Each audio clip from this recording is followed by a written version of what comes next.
नमस्कार मेरे प्यारे विद्यार्थियों, आज की क्लास में हम लोग सीखेंगे क्लास 10th का हिंदी का मॉडल सेट। मॉडल सेट में काफ़ी इंपॉर्टेंट प्रश्न हैं। इन सभी प्रश्नों पे अभ्यास कर लीजिए। इसमें 100 ऑब्जेक्टिव होंगे जो सारे ऑब्जेक्टिव आंसर के साथ होंगे। सबसे पहला प्रश्न, प्रत्यय का संधि विच्छेद क्या होगा? तो प्रत्यय का जो संधि विच्छेद होता है वह प्रति जोड़ अय होता है, यानी ऑप्शन नंबर बी। ठीक है। देवेश का सही संधि विच्छेद क्या होगा? मतलब देवेश को तोड़ेंगे अगर संधि विच्छेद करेंगे तो क्या होगा?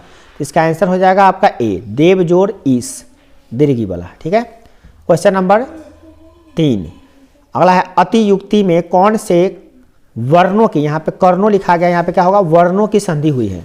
तो अति युक्ति में जो संधि हुई है वह होता है उ और ई का, उ और ई। ठीक है। अगला क्वेश्चन 4 नंबर है, अन्वेषण। अन्वेषण में अन्वेषण का जो सही संधि विच्छेद है वह क्या है? तो अन्वेषण का संधि विच्छेद है अनु जोड़ एसन, यानी ए। क्वेश्चन नंबर 5, स्वागत का सही संधि विच्छेद क्या होगा? तो सु जोड़ आगत, यानी कि डी होगा। ठीक है। अगला है, गिरि जोड़ इंद्र में कौन से वर्णों की संधि हुई है? तो गिरि जोड़ गिरिंद्र है, तो गिरि जोड़ इंद्र। तो गिरि जोड़ इंद्र में क्या हो गया? गिरिंद्र हुआ ना। तो इसमें हो गया आपका ई, हर्ष ई और दीर्घ ई का मेल हुआ है, मैंने संधि से क्वेश्चन है। अगला है, नयन का सही संधि विच्छेद क्या होगा? तो नयन का जो विच्छेद होगा वह होगा ने जोड़ अन, नयन। खिचड़ी कैसा शब्द है? मैंने तत्सम है, तद्भव, देशज, विशेषज क्या है? तो ये हो गया आपका देशज, देशज शब्द है, अपनी देशी शब्द है ये। ठीक है। खेत किस प्रकार का शब्द है? तो खेत जो शब्द है आपका देशज है, देशी, अपने भाषा का शब्द है। अगला है, ठोस किस प्रकार का शब्द है? तो ठोस जो शब्द है ये है आपका देशज, मतलब देशज मतलब क्या? देशी भाषा का उपयोग किया गया एक लैंग्वेज का एक शब्द है। ठीक है। अगला क्वेश्चन क्या है आपका, जिसके शिखर पर चंद्र हो, ठीक है, चंद्र हो, उसे क्या कहते हैं? उसे कहते हैं चंद्रशेखर। ठीक है, चंद्रशेखर, यानी कि होगा इसका आंसर नंबर बी।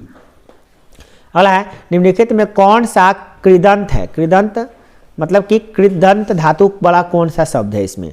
तो कृदंत इसमें है आपका बी, सवया। अगला है, कौन सा शब्द तद्धित है? तो तद्धित जो है इसमें शब्द है आपका गठरी। अभी हम एक्सप्लेन नहीं कर सकते, सिर्फ बता रहे हैं आपको आंसर।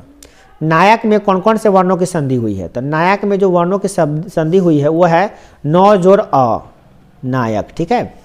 नेक्स्ट है, विष की दांत कैसी कहानी है? तो विष की दांत जो है कहानी है वो एक मनोवैज्ञानिक कहानी है। ठीक है। अगला, विष के दांत में समाज के किस वर्ग की मानसिकता को उजागर करती हैं? तो इसमें समाज का सबसे जो मध्यम वर्ग है, मध्यम वर्ग की क्या सोच होती है उसको उजागर किया गया है, यानी सी। अगला, फ्रेडरिक मैक्स मुलर किस पाठ के रचयिता है? तो फ्रेडरिक मैक्स मुलर जो है वो है आपके भारत से हम क्या सीखे, इसके रचयिता है। ठीक है। अगला है, मैक्स मुलर कहाँ के रहने वाले थे? तो मैक्स मुलर जर्मनी के रहने वाले थे। ठीक है। अगला क्वेश्चन है आपका, भारत कहाँ बसता है? तो भारत जो है ना गाँवों में बसता है। ठीक है। भारत कहाँ बसता है? गाँवों में। अगला है, पारसियों में धर्म का नाम क्या है? तो पारसियों का जो धर्म का नाम है उसका नाम है जरथुस्न, जरथुस्न हो, जरथुस्न लिखा हुआ है मगर जरथुस्न होता है। ठीक है, आधा श होता है। अगला क्वेश्चन है, नाखून क्यों बढ़ते हैं? किस प्रकार का निबंध है? तो नाखून क्यों बढ़ते हैं यह एक ललित निबंध है। ठीक है, ललित निबंध। अगला क्वेश्चन है, हजारी प्रसाद द्विवेदी किस निबंध के रचयिता है? तो ये है हजारी प्रसाद द्विवेदी नाखून क्यों बढ़ते हैं, इसी पाठ के मतलब इस निबंध के रचयिता है। अगला है 23 नंबर, अल्पज्ञ पिता कैसा जीव होता है? तो अल्पज्ञ जो पिता होता है वो दयनीय जीव होता है, एकदम दयनीय, बेकार। अगला, दधची की हड्डी से क्या बना था? दधची की हड्डी से इंद्र का वज्र बना था। ठीक है। अगला है क्वेश्चन, वल्ली अमाल क्या नहीं जानती थी?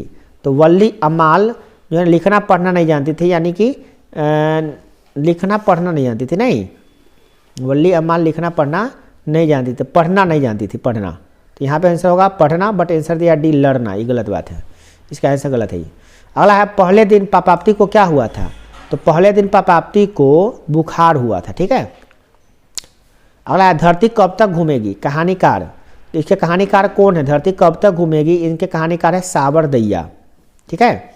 धरती कब तक घूमेगी, कहानी कैसा कहानी है, तो ये जो कहानी है ये कहानी एक सामाजिक कहानी है। कैसा कहानी है, सामाजिक, समाज की घटना पर आधारित है। अगला, धरती कब तक घूमेगी, इसकी नायिका कौन है, मेन इसकी नायिका कौन है, तो धरती कब तक घूमेगी इसकी नायिका जो है वो है कौन, धरती कब तक घूमेगी इसकी नायिका यहाँ पे नहीं दिया गया है। इसमें मंगमा भी नहीं है, पापाप्ती भी नहीं है, वल्ली अम्माल भी नहीं है, इसकी सीता है, सीता इसकी नायिका है। जो इसमें आंसर नहीं दिया हुआ है सीता लिख लीजिएगा आप, ठीक है ना, सीता इसका आंसर होगा। अगला है साबर दैया की कहानी, मतलब जो कहानी है धरती कब तक घूमेगी किस विषय में लिखा, किस भाषा में लिखा गया है, तो यह जो लिखा गया है यह एक राजस्थानी भाषा में लिखा गया कहानी है, ठीक है। अगला, सवाल तो डैश का है, सवाल किसका है, सवाल तो रोटी का है कि कपड़ा का है, रोटी का है, उसी में है धरती कब तक घूमेगी, उसी पाठ में है। मछली किस कहानी की रचना है, तो मछली के जो मछली पाठ है वो किनकी रचना है, तो वह विनोद कुमार शुक्ल जी लिखे हुए मछली पाठ आपके किताब पाठ में, ठीक है। अगला, मछली किस प्रकार की कहानी है, तो मछली जो कहानी है वो एक सामाजिक कहानी है, ठीक है। अगला, महाविद्यालय पुस्तक में कौन सी किसकी रचना है, तो महाविद्यालय जो पुस्तक है वो रचना किनकी है, तो वो है महाविद्यालय पुस्तक से कौन सी रचना, हाँ मैंने कौन ऐसा पाठ है जो महाविद्यालय से ली गई है, तो महाविद्यालय एक पुस्तक है उससे ली गई है कौन पाठ, मछली पाठ ली गई है। अगला, मछली कहानी में किस वर्ग का जीवन वर्णित है, तो मछली कहानी में जो है वो मेनली जो है आपका जो निम्न वर्ग के लोग हैं ना उनके बारे में ये कहानी बताई गई है। अगला है संतु नरेन आपस में कौन थे, तो संतु और नरेन आपस में क्या थे, भाई भाई थे, दोनों भाई थे लेखक के, है ना। अगला क्वेश्चन है नौबत खाने में इबादत पाठ के लेखक कौन है, तो इनके लेखक हैं नौबत खाने में इबादत यतीन्द्र मिश्र, क्या यतीन्द्र मिश्र। अगला, बिस्मिल्लाह खां का असली नाम क्या है, तो बिस्मिल्लाह खां का असली नाम जो है वो अमीरुद्दीन है। बिस्मिल्लाह खां शहनाई बजाते थे, ठीक है।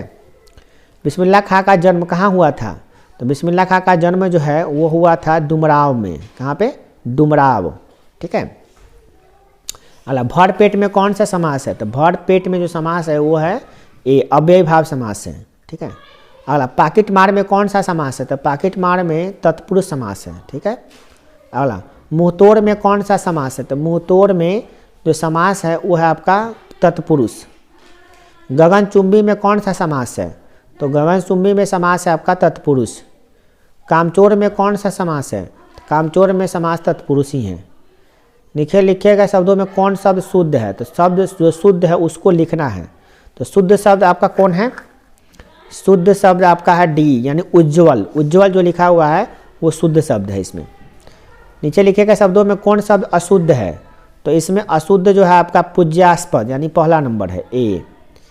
नीचे लिखे गए शब्दों में कौन शब्द शुद्ध है, इसमें शुद्ध कौन है, तो इसमें शब्द आपका शुद्ध है बहुलता।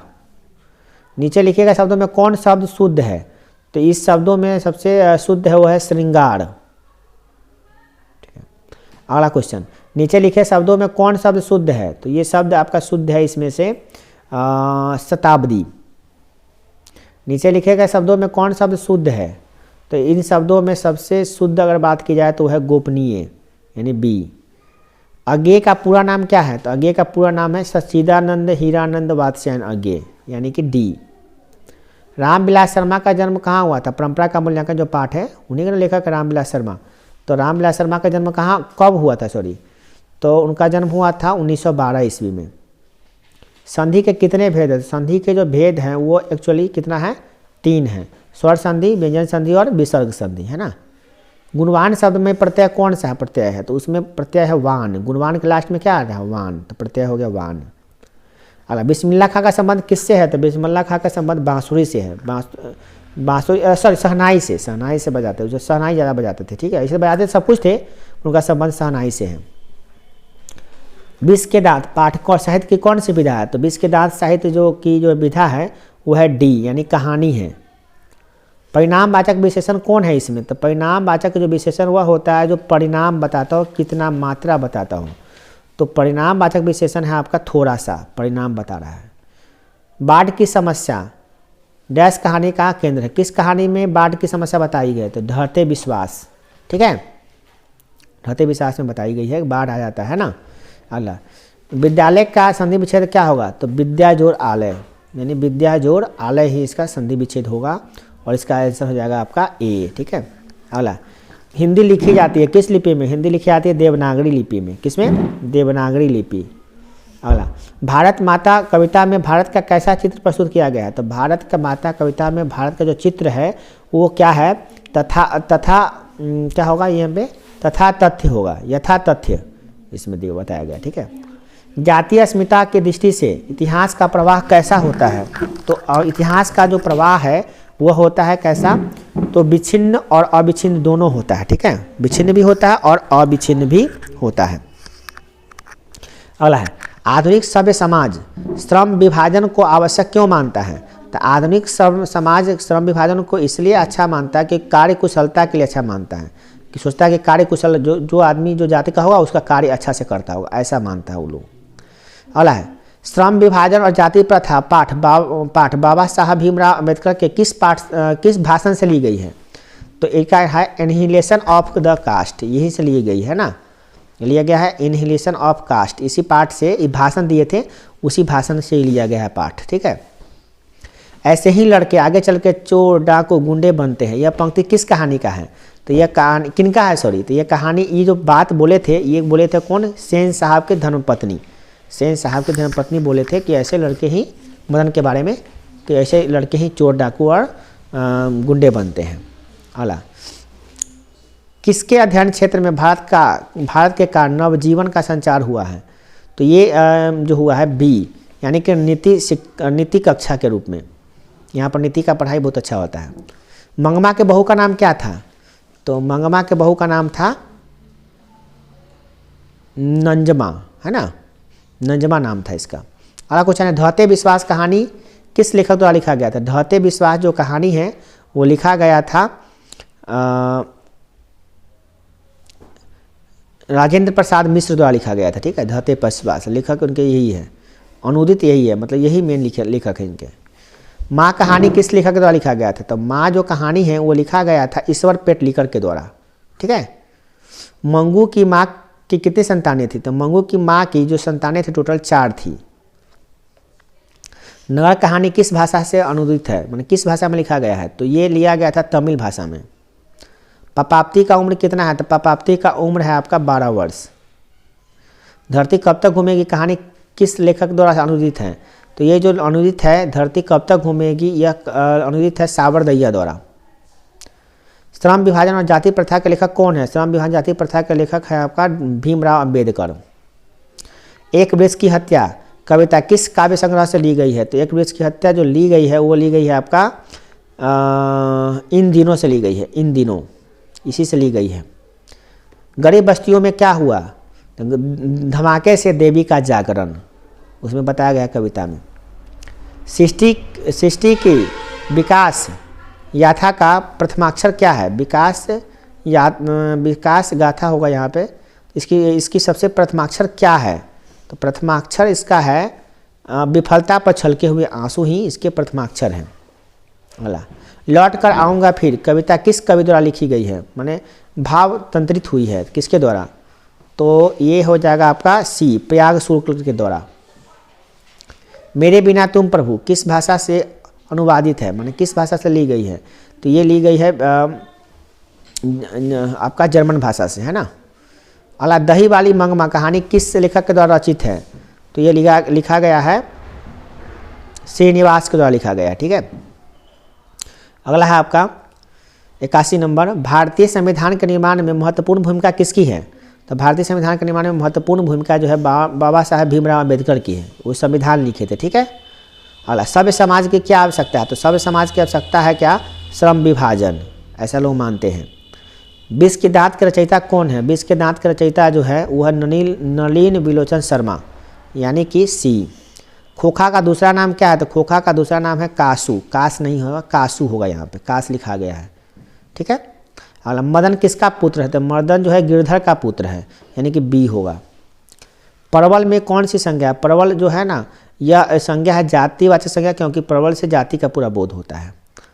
अगला, कूर्ता कौन सी संज्ञा है? तो कूर्ता जो संज्ञा है वो है भाववाचक संज्ञा, क्योंकि इससे भावना का बोध होता है। तोषक कौन सी संज्ञा है? तोषक जो शब्द है वो जातिवाचक संज्ञा है। झुंड कौन सी संज्ञा है? झुंड जो संज्ञा है वो समूहवाचक संज्ञा, क्योंकि इससे झुंड का मतलब समूह का बोध होता है। गंगा कौन सी संज्ञा है? गंगा जो है व्यक्तिवाचक संज्ञा, क्योंकि किसी भी व्यक्ति वस्तु के खास नाम है, नदी का खास नाम है।